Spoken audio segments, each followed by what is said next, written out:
क्या आपको 8 नवंबर 2016 के रात के 8 बजे याद है जब मोदी जी आए थे और उन्होंने डीमोनेटाइजेशन ऑफ 500 रुपीज़ नोट और 1000 के नोट को बंद कर दिया था।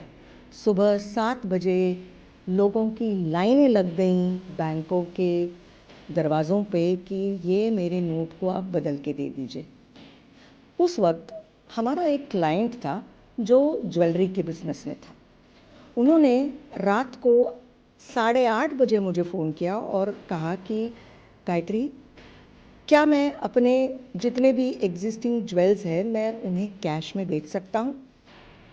तो मैंने कहा हाँ, आप बेच सकते हो, लेकिन एक काम कर लीजिएगा, जिसके पास से भी 2 लाख के ज़्यादा आप ले रहे हो कैश, तो उनका पैन नंबर ले लीजिएगा।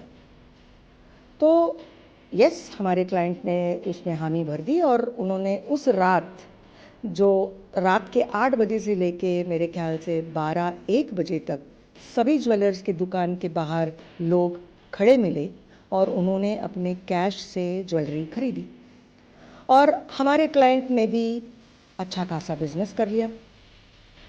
अब होता यूँ है कि उसके बाद इनकम टैक्स डिपार्टमेंट ने हर एक ज्वेलर की दुकान पे सर्च किया और कहा कि बाबा आपके ये कैश सेल्स में हमें दिखाइए कि आपके पास क्या डॉक्यूमेंट है।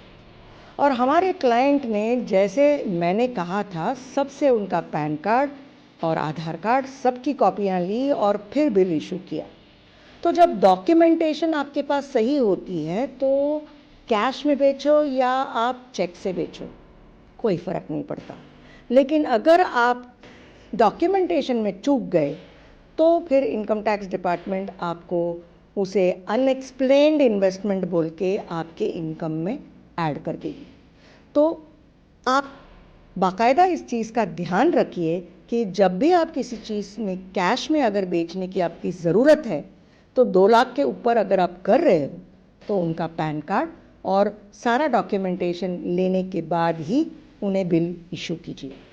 ऐसे बहुत सारे छोटे छोटे टिप्स के लिए आप मेरी किताब को ज़रूर पढ़िएगा और मुझे फॉलो भी कीजिए।